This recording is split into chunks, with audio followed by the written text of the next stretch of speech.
So good morning, children. So in today's class, let us try to in previous class we have just studied about this sources of Mauryan Empire, like through what sources we can learn about the Mauryan Empire.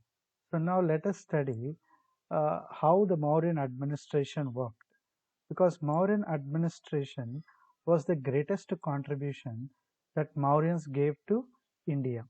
So in that, let us see the different kinds of administration. So the administration was referred as having it pan-Indian character. The Mauryan administration has a pan-India character. That means it has its sphere of influence throughout India. So throughout India, there is a mark of Mauryans and their administration. So the Mauryan Empire, beginning with Chandragupta Maurya, was very vast with an all India character. That means they used to run the administration of the entire empire in a the administration used to be in a very similar manner, and also it used to have the same effect on all the provinces in the empire. So Seleucus, whom Chandragupta defeated in war, had handed him 4 provinces of Kabul, Kandahar, Herat, and Balochistan. So into Mauryan Empire, Seleucus. So when Chandragupta Maurya founded the empire, he was ruling this Magadha and all. And if you take the India map, so here in the northwestern region, okay, this Balochistan, Kandahar, Kabul, all such places are present. Now Chandragupta Maurya got all these major northwest provinces like Kabul, Kandahar, Herat, and Balochistan by defeating Seleucus. So Seleucus was the ruler here. He was a commander of Alexander, who, after Alexander's death, when Alexander was leaving this place, he kept him as an in charge. And after Alexander's death, he proclaimed himself as a ruler, and he was ruling all these places. Now, from this Magadha Empire, Chandragupta Maurya, he defeated the Seleucus, was ruling these places, and he occupied. And Seleucus have to give Kabul, Kandahar, Herat, and Baluchistan. These areas also joined the provinces of Mauryan Empire. So if you look at the Mauryan Empire and their map, so it will be very vast, and so this is just, I'm just drawing a rough diagram where it is almost like this would be the sphere of influence of the Mauryan Empire. Almost it covered even the southern parts of India. So such a vast empire, this lined portion is called Mauryan Empire. So it was existing throughout India. Understood? These were all the part of. So these remained with the Mauryan Empire right up to the end of Ashoka's rule. So if you take all these places like Kabul, Balochistan, Kandahar, and other places, they were there up to Ashoka. So starting from Chandragupta Maurya till the next important ruler or the most powerful ruler Ashoka, these places were under the control of Mauryans. So in between we have Bindusara here. So during times of Chandragupta Maurya, Bindusara and his son Ashoka, till the end of Ashoka's rule, all these northwestern regions were under the control of Mauryans. And during Bindusara's rule, Ashoka reached Takshashila and quelled the revolt there. So there is a place called Takshila. Okay, so here that place will be there, and this place had seen a revolt against Mauryan Empire. The people of that area or the king of that area revolted, and Bindusara sent his son Ashoka to stop that revolt.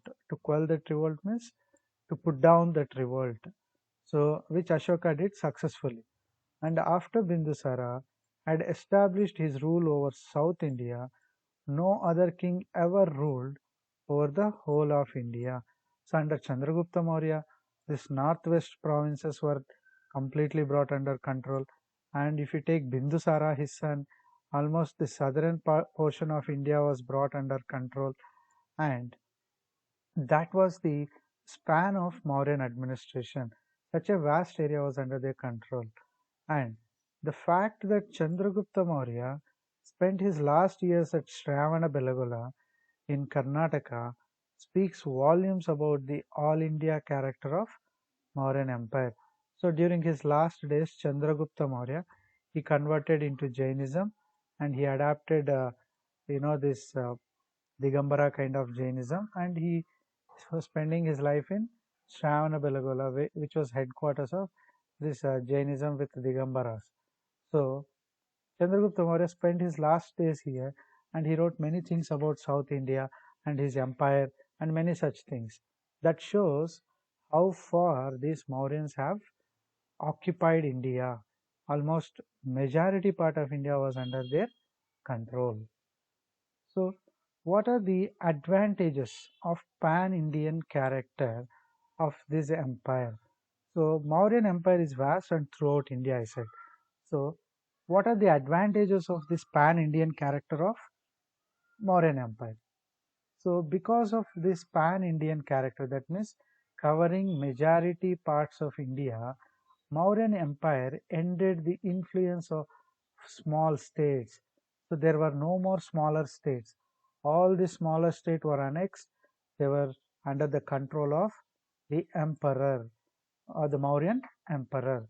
So smaller states lost their importance. Now anybody, if they ask, they may say, to which empire you belong? They'll say they have to say Mauryan Empire. It is not that they belong to some local kingdom. So such was the influence, and that was the advantage. So if it is very smaller, and if the empire is disintegrated into very smaller states, it may not look powerful. So that end of smaller states happened with Mauryan administration, and also it helped in establishing trade links with foreign countries.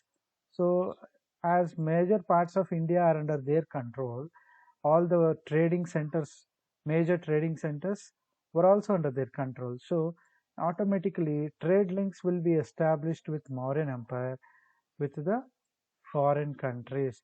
So majority of, so having pan-India character. So the pan-India character of in the Mauryan Empire made majority areas of India to come under its control, so that major trade centers of India were also part of Mauryan Empire. When major trade centers are under the control of Mauryan administration, naturally the foreign trade will also be in a very progressive manner. It made India strong and helped the Mauryans kings to face foreign aggressions successfully. So military wise, Mauryans built a very strong army. So when, suppose you take, this is all the Mauryan Empire, and there are a lot of Mauryan kingdoms here. So these are all the small kingdoms which are under Mauryan Empire. Now these small kingdoms, they all will add their military strength to the Mauryan emperor. So the Mauryan emperor will be very much ready enough to face the foreign aggressions. That means if any person from foreign countries try to attack India and all, then they can easily face that with the mighty armies. And after the Ashoka's victory over Kalinga, the era of conquest and wars was over. As we have studied that Ashoka's Kalinga war left a devastating situation. There was a lot of bloodshed, and while after seeing that violence, Ashoka gave up the concept of war. So with Kalinga's victory, the war kind of administration ended up with Mauryans, and it helped the Mauryan kings to pay more attention to social and economic life of the people. So in fact, you can say the administration led by Mauryans from the beginning was more or less, it was like it looks more, in a pan India wise, it looks more military wise administration, and it looks very, a kind of administration with where always wars and other things used to happen. But after the end of Kalinga War, the Mauryans brought more welfare-oriented administration. So that is pay more attention to social and economic life of the people. So after Kalinga War and before Kalinga War, you can refer administration like this. Before Kalinga War or before the victory of Kalinga War, it was completely military kind of administration. There was welfare, but more importance to wars and all. Whereas after Kalinga War, it was more welfare oriented administration. Hence, there was an all round economic prosperity. The welfare oriented kind of administration taken up by the Mauryans made people prosper economically, that means financially. Many families in the empire of Mauryans, they have progressed and also they have undergone an all round development. So it was let us see the administration now, and it was Chandragupta Maurya under the guidance of Chanakya laid the foundations of an elaborate system of administration. So like as I told you, this is not an ordinary empire. So it was a very big empire. So I'm just drawing roughly here. I know such a vast empire here. What happened? So this is all included, right, under Mauryan Empire. Now, to rule such a vast empire, you can imagine how effective that administration must be. So, to lay such a strong foundations for Mauryan Empire, it was Chanakya who was helpful for Chandragupta Maurya. So, Chanakya, who was an important person in the in the life of Chandragupta Maurya, he made the administration possible very effectively. So Chanakya wrote a book called Ardhashastra in which he describes the principles of politics and the art of administration. So through Ardhashastra, Chanakya helped Chandragupta Maurya to govern the entire empire in a more effective manner. And after Chandragupta, Bindusara retained the same system. So after Chandragupta Maurya, his son Bindusara came, and he was also more or less following same administration which his father was following. And it was only during Ashoka's time there were some changes necessitated by the change of heart after the Kalinga War. As I told you, the administration can be divided before Kalinga War and after Kalinga War.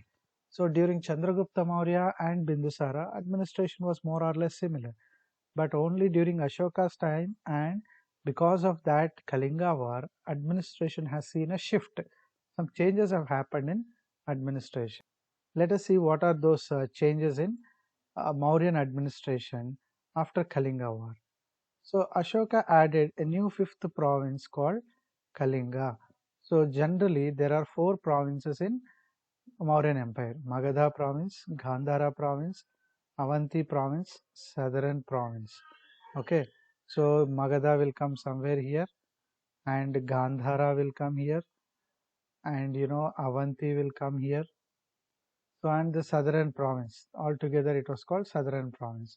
So with their respective capital cities Pataliputra, Takshila, Ujjain, Swarnagiri, these four provinces were there during the days of Chandragupta Maurya and Bindusara.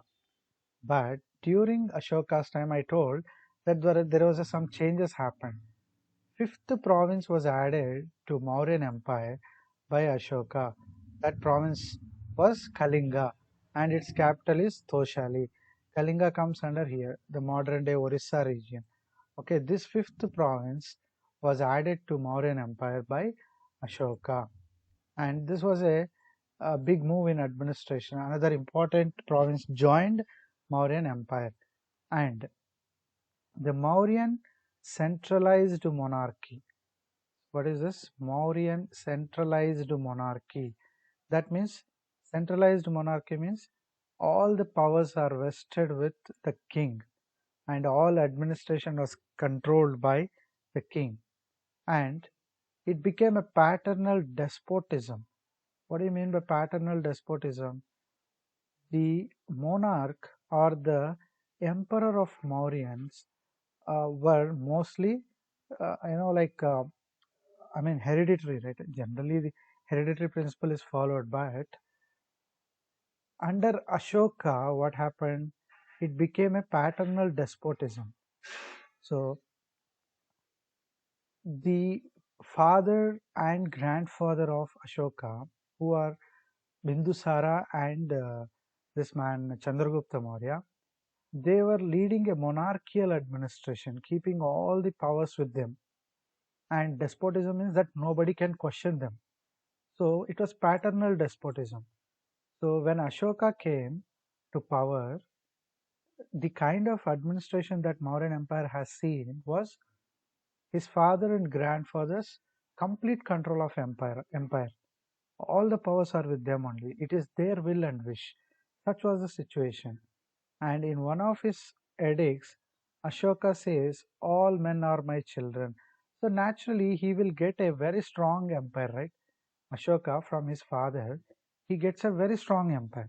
So with that character, Ashoka said, even you can understand what kind of power the king used to have and emperor used to have. So even the Ashoka statements proves that all men are my men, children. That shows that how vast their empire was. Ashoka simplified many rigorous practices related to administration regarding taxation.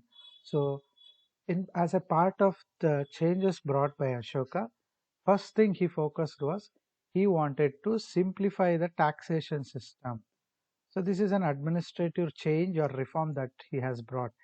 He made changes in taxation system and crop collection. So some farmers used to pay a share of their crop as tax. So in terms of crop collection as well as the taxes, he made it a very simplified process. Earlier there was little complicated process and all, but later he made it a simplified thing. Let's not go in depth what are the types of taxes and how they collected. That we will see later in the revenue system and all. But now you just imagine that he made taxation system very simplified. That was the change he brought. And when he simplified the taxation, the productivity increased. So farmers and other people, they could freely produce the crops more and more. And when production increased, economic activity across the empire also increased. So naturally, when production increased, the economic activity, that means buying and selling, everything also increased. And Ashoka appointed Mahamatras or governors. So for all these provinces, okay, these five provinces like Kalinga, Gandhara, all such provinces, what happened? There was some governors were appointed. They were referred as Mahamatras. So what was the role of these governors? Their only role was to look after the welfare of the people. So you can imagine how much importance did Ashoka give for welfare of the people. So Mahamatras were appointed by Ashoka as governors to look after the welfare of people. And Mauryan administration.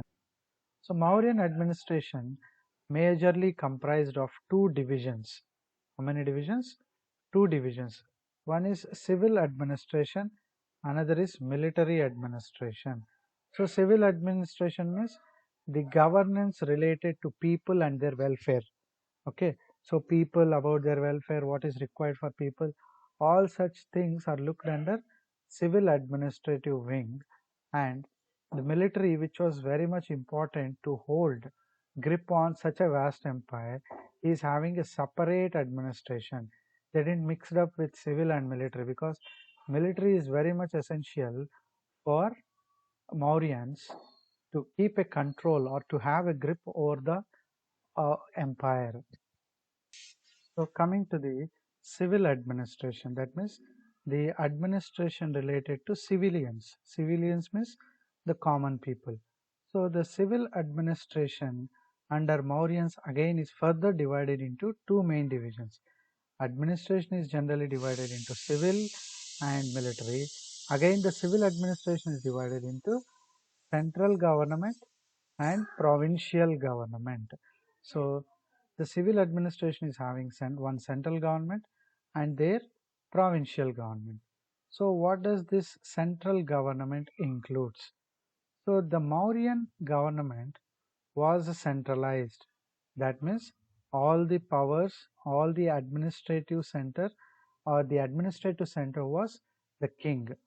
So this centralized administration was managed by several officers of different ranks. So in the centralized administration, what happens is there will be king, and king was the supreme authority, and under the king there will be several officers of different ranks. So in the central administration there will be king as a supreme head, and under him different officers will be working as with different ranks. Okay, so that different ranks in the sense different positions, and their status was different, and his throne was hereditary. That means the king's position was hereditary. So if king dies, then next his son will become the next king for that particular what do you call province or government. And he was also the supreme judge. So for king, he is supreme, like he gets his position through hereditary nature, and also he was a supreme authority in all the affairs of the kingdom, and also he was the supreme judge. That means any punishments and all, his word will be final in that. And Megasthenes, who was an ambassador sent by Seleucus, who was a Greek ambassador at the court of Chandragupta Maurya, in his book Indica and Chanakya in his Ardhashastra, tell us about the Mauryan administration. So generally, this kind of dividing king and keeping some officers under them for administration, king acting as a monarch, and he is also having all the supreme powers, and he also acts as supreme judge. Such all things were mentioned in their books by Megasthenes and this man Chanakya. So Chanakya and Megasthenes in their books Indica and Ardhashastra gave us information about this kind of civil administration that was running in those days. Ashoka brought about some changes in the administrative system of Chandragupta Maurya. So this was there, this kind of administration was there up to Bindusara. And after Bindusara's death, who took control of Mauryan Empire? Ashoka. So Ashoka made small changes in the administration. What is that change? He introduced Mahamatras. So Mahamatras are the governors who looks after the welfare of subjects. That means king will be there. On the other hand, a governor will also be there, and his duty is to look after the welfare of the people. And under the king, all the officers will be there. That was regular. So this was the change that brought by Ashoka. So at the central level, let us see how the king and his administration will function. So we said that at central level government, king is the supreme authority. So the king was assisted by council of ministers. Along with the different groups of ranked officers, there were council of ministers. And this council of ministers was referred as Mantri Parishad. And he was headed by a prime minister. So now listen, there is a king and there is a prime minister, and also this prime minister will be heading all the ministers. There will be different ministers working for king, which is called Mantri Parishad. This all prime minister and ministers is called Mantri Parishad. All these people should work under the king, and each minister is given a department. That means if somebody is having one, so let us see what was the departments also later. So the council of ministers included the chief pujari. So one important minister was referred as chief pujari, or he was called the purohit. He was a chief priest. Okay, he used to advise kings on all auspicious occasions. So anything those days the kings used to believe the Purohit, and accordingly they do. So among the council of ministers, one minister is Purohit, the other one is Senapati, who advises the king on matters related to war. So Senapati advises king on war and peace. So when to start a war and when to give up a war, with the advice of Senapati, king used to decide. And the head of treasurer was called Sannidhata. Treasurer means all the taxes collected from different parts of the empire will be stored in the treasury of the king. So that treasury is looked after by Sannidhata and Samahartha, the taxation expert. So whenever king wants to take some money and all, he calls on the treasurer and the Sannidhata. He looks after all the treasury where all the taxes are kept. And Samahartha was another person who is expert in taxation. Suppose if the king want to reduce some tax or if he wanted to increase some taxes, then the king takes the advice of Samahartha. The other important officers were Accountant General, one in charge of agriculture. So looking all the accounts, how much taxes came, how much expenditure is there, and how much did they got. All such details will be looked after by an accountant. And to look after agriculture, there was a minister separately in charge and superintendent of mines. So mines were also like iron ore mines and other mines were there in Mauryan Empire, and they were major exports for them. So they were looked after by another minister and superintendent of ports. That means through which the transportation happens.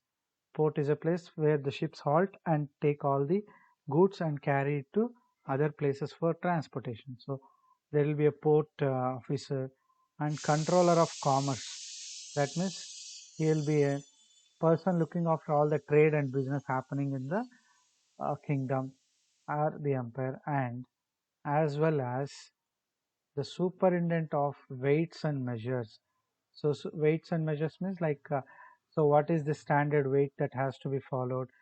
In see trade and business those days, whatever products they bring, most of them they have to measure them and they have to sell them.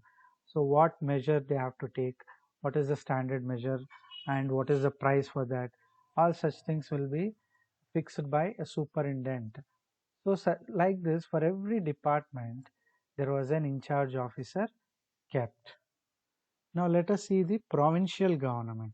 So we all know that under Mauryan Empire, there are 5 provinces. Till now we have discussed about only the central government, right? From that is a headquarters from where the emperor rules. Now under the emperor we have discussed about ministers, Purohita, Senani and all. Now under this emperor, there are 5 provinces. So each province will have its own government. So each government has its own administration. So that provincial administration we will see now. So Ashoka made alterations only in the central government and not in the provincial government. So Ashoka said, I mean, we said that Ashoka brought some kind of changes in administration, right? So he brought that changes in not in the provincial government, but in the central government. So during his grandfather's time, there were 4 provinces, and after the addition of Kalinga in Ashoka's time, there were 5 provinces. So as I told you that one province, Kalinga, was added to the Mauryan Empire. So earlier it was only 4, later it became 5. So this was a major administrative step by addition of Kalinga, because it was having many ports and all, and it helped Mauryan emperors to do the foreign trade in a very huge manner. And head of the province was called Kumar or Aryaputra. So if you take this as central administration, and this central administration will be controlling all the provincial administrations or provincial governments. Now each provincial provincial government is headed by Kumara. are Aryaputra, and only the princes were appointed to this position. So, to this position of Kumara or Aryaputra, prince, that means king's sons will be they'll be appointed as in charges. And during Ashoka's time, Kumar was assisted by the governor Mahamatra, and to this Kumara we have an additional help called Mahamatra. So this Mahamatra would assist Kumara. That means they are not above Kumara, but they are here to assist Kumara or the in charge of province. And according to some rock and pillar edicts of Ashoka, besides Mahamatra, other officers took active part in the administration of the provinces. Pradeshika collected taxes. So along with this Kumara at head of province, Mahamatra to assist and look after the welfare of people, there were other officers called Rajuka. So officers who helping this administration was Rajuka was one officer. He performed the functions of Tahsildar. Okay, like modern revenue officer, right? Modern day we call revenue officer. So that were the duties of Rajuka and Pradeshika. Rajuka was the Tahsildar of modern day or MRO of modern day, and Pradeshika he used to collect taxes. A tax collector was referred as Pradeshika, and the Yukta was the treasurer. So who was the treasurer who stores all the taxes? Yukta. Rajuka was the Tahsildar or revenue officer. Pradeshika was the tax collector, and Yukta was the treasurer. That means who keeps all the taxes at one particular place. So now the empire is divided into provinces, and each province was again further divided into districts. So now let us see what is the district administration. We have seen empire, how king and his ministers will operate. We have seen provincial administration, how now each province was headed by Kumara, Rajuka, Pradeshika, and Yukta. Now let us see what is district administration. Districts are the units of the provinces. So if you take Magadha as a province, it has number of districts in it. What kind of administration is seen in these districts? So the districts were called Janapadas. So what were the districts called? Janapadas. And these they were called Janapadas. And these Janapadas were further again looked after by Pradeshika, who is a tax collector, and Rajuka, who does the function of a revenue officer, and the last one is Yukta, who acts as a treasurer. So at district level, at district level, the head is, the districts were called as Janapadas, and generally officers like Pradeshika, Rajuka, and Yukta administers the district. And administration of cities. So cities, for example, they are called capital cities. Each province had a capital city. Like you take Magadha, Pataliputra was the capital city. So these capital cities had a separate kind of administration because they are neither the districts nor they are neither like Janapadas or districts nor like complete kingdoms, right? So they are the capital cities. So these capital cities of provinces had their own administrative system. For example, Pataliputra was one capital city. So this has its own uh, administrative setup. The head of the city was called Nagaradhyaksha. So for this capital city, the headman will be called Nagaradhyaksha. And according to Megasthenes, the administration of Pataliputra, which was the capital city of Mauryan Empire, was looked after by a committee of 30 members. So being capital city of Pataliputra, if you take as a city, it has its own setup of administration. And Pataliputra not only is just a city, it is also capital city of the entire empire. So it has a team of 30-member committee. So this 30-member committee always functions for this particular capital city called any capital city, but Pataliputra was specially having some 30 more members because it was the capital city of the entire empire, and this was looked after by a headman called Nagaradhyaksha. Okay, so Nagaradhyaksha looks after this capital city, and under him there will be a 30-member committee who looks after this capital cities. So what was the revenue system operated? What kind of revenue system was implemented in Mauryan Empire? The land revenue was the chief source of income. That means the revenue from the agricultural land is a very important source of revenue, or you can call it as major source of income for the emperor. And this land revenue in the Mauryan Empire, it ranged, or you take the land revenue was major source, remember that, and it was 1/6 to 1/4 of the produce. So whatever the people produce, okay, through the land, they may produce how much ever production they do. So the tax that is collected will range from 1/6 to 1/4. So based on the kind of land or based on different factors, the taxes are separate. So 1/6 to 1/4 was the range of tax collected during the Mauryan times, and the taxes are of two types, namely Bali and Bhaga. So these Bali and Bhaga are the two kinds of taxes collected during Mauryan days. And through through what are the sources that we came across this information? It was mentioned in the edicts of Ashoka. And Bhaga was a kind of tax levied on agriculture produce and the cattle. So whatever agricultural products that people produce, they have to give it as a tax as from 1/6 to 1/4. And also cattle. So generally the cattle population will also be increasing. So year after year.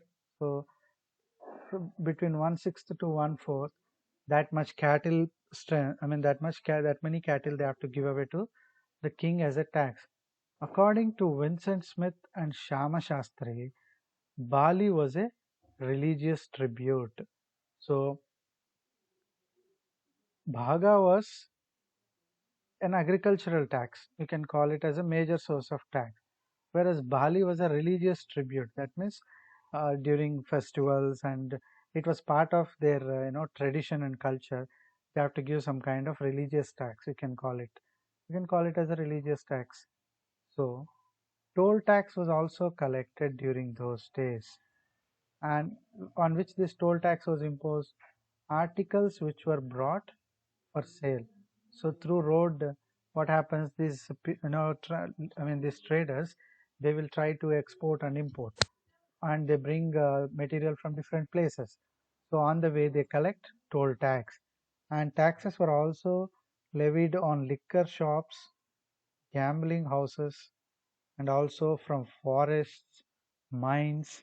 You can see the areas from which they're collecting taxes. Gambling houses, where all the cards and other kind of things will be played. Liquor shops, forests, mines. These are the areas where they collect tax. From the revenue collected, the state provided various facilities like roads.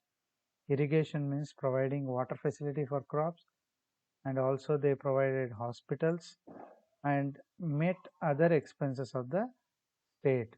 So the taxes collected were not just used for the kings, they were also in return to people by providing some facilities like roads. Irrigation means water facility, construction of hospitals, and also there might be some emergency needs that the state has to keep some money with it. So that also was taken through this kind of taxes.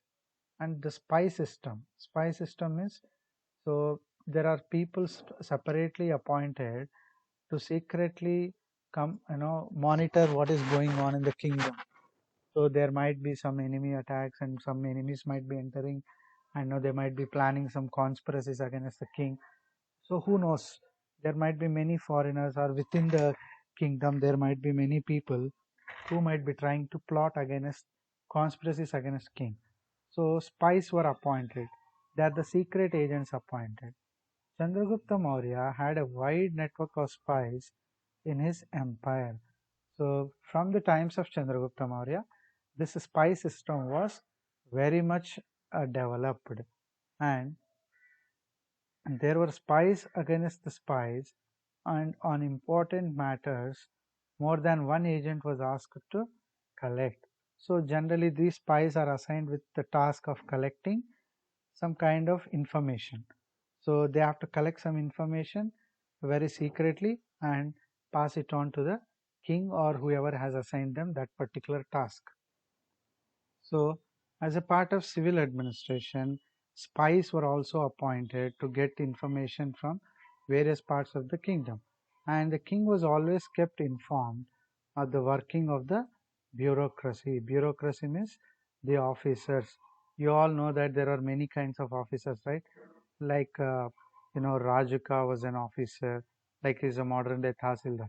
So king used to get lot of information through about the officers working under him.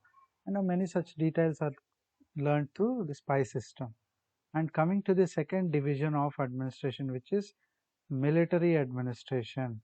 Mauryan Empire, in being strong, military administration was a major advantage. The way they monitored military and they have empowered military made them the masters of India. So Chandragupta Maurya maintained a huge army consisting of infantry. So infantry means it is people who fight on foot. That means the soldiers. So military administration was very important in Mauryan Empire. So it was having a huge army with infantry. Infantry means people who do war on foot. That means soldiers. So soldiers were the infantry army and cavalry. So cavalry means an army which fights by driving horses. Okay, on horses they'll go and fight. And elephants was the new addition to Mauryan army. No other king till then was using elephants. So it was Chandragupta who introduced elephants in the army, and also chariots driven by horses.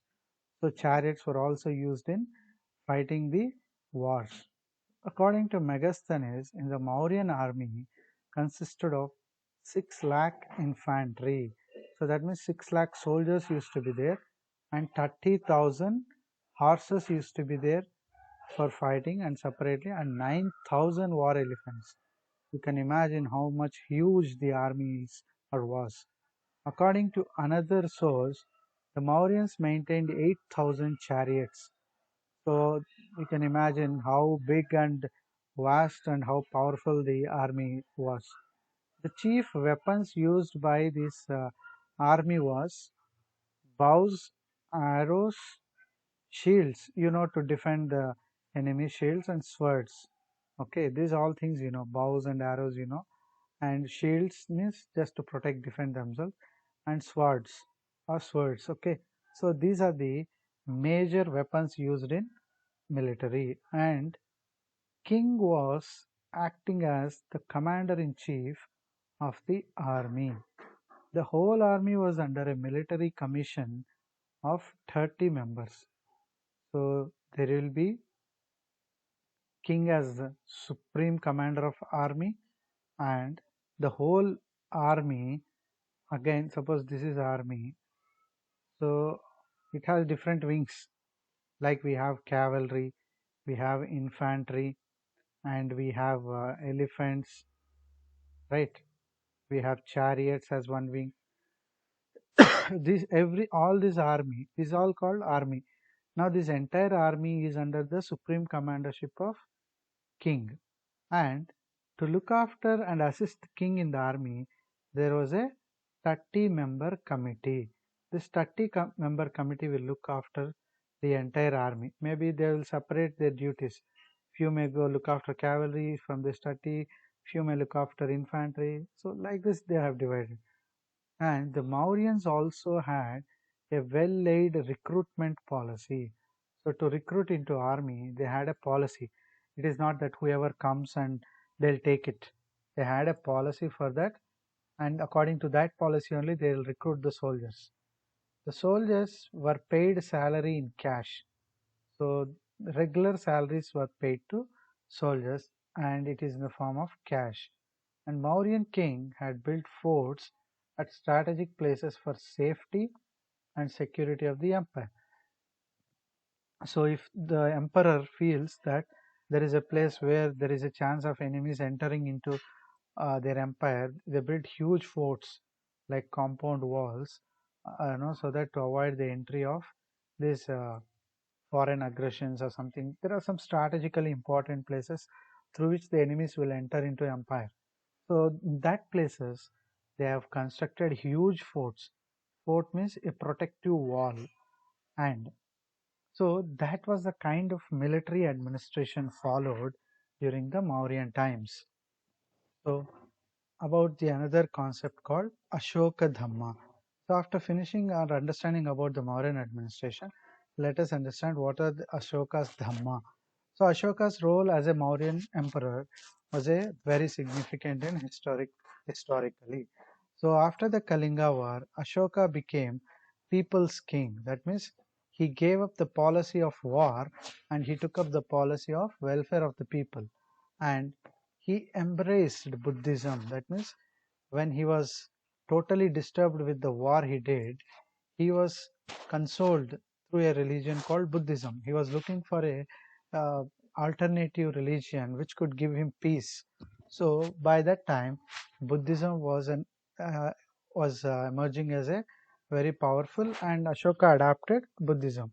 Even though he adapted Buddhism, he did not impose on his people. So he never forced his people to follow only Buddhism. That he never did. But he wanted his people to follow such a Dhamma that may be based on unifying principles of all major religions of the world. So he didn't insisted people to follow Buddhism, but what he said is he is going to give some principles which are called Dhamma, and that principles they must and should follow. And on what basis these principles are given by Ashoka? He studied various religions and he brought the best points among all the religions, and he said that these dharma are they are the unifying principles. That means they are the common principles in all the religions. So one must follow these principles, perfectly. So he never asked one particular religion to follow, but he said these principles they must follow. And the Dhamma, as described in Ashoka's edicts, is not a religion. Okay, he never preached a religion or he never advocated any kind of religion or religious system. They were just principles. And what does this principle speak about? They speak about morals, how one should live, and how their behavior should be. That is, how their code of conduct should be. So the principles will make individually people to follow certain kind of behavioral and moralities. That kind of principles he has given, but he has never given a religion. So it also, which is a common meeting ground of all religions. He says that these principles would meet all religions. It would cover up all religions. They would not offend any religion or they would not defend any religion, but they would cover up all the religions so that people would be very much ready enough to follow them. So what are the major principles that Ashoka has given? So respect for elders, love for children. No need to further explain this, you understand it very well. Ahimsa or non-violence. So this also you know very well. So good deeds or good karma would give happiness to man in the next birth. So he believed, he wanted people to do good karma. So that means good actions he wanted people to do. If they do good actions in this present life, that would bring happiness to people, and he says that it also give them in the that happiness would be even transferred to the next birth they take. So always he wants people to do good actions or good deeds. And he taught people to respect all religions. So as I told you that Ashoka never embraced, or I mean, Ashoka embraced Buddhism, but after proposing his principles, he never asked people to make that principles as religion. He just made them as moral guidelines. So he also said one should have respect towards all religions, and he disapproved empty rituals. This empty rituals means they are the things which unnecessarily people will follow. They have to spend a lot of money, they do sacrifices, it's a ritual means like they follow based on the culture they're getting. Suppose in Vedic time, doing yagnas, sacrificing animals, they're all followed as rituals. He said no need of that empty rituals. Follow these five things and you would definitely live in a peaceful manner. So this was what Ashoka preached. And what was the impact of these principles or Dhamma on Ashoka's imperial policy? So how it affected people or how it influenced people, how these principles made people to inspire, that we will see now. Religious unity. People belonging to different religions followed their emperor's policy of religious tolerance. That means it brought religious unity among people, because he said one should respect all religions compulsorily. So in Ashoka's empire, religious harmony was very much present. Moral values. So Ashoka's principles even impacted every individual in his empire, because he speaks about some morals. People under the influence of Dhamma started a living of moral life. Moral life means a very sincere and a very honest life, not cheating others and all, not resorting to non-violence, respecting elders and love for children. So that kind of moral life was led by people. So what was the other impact? End of crimes.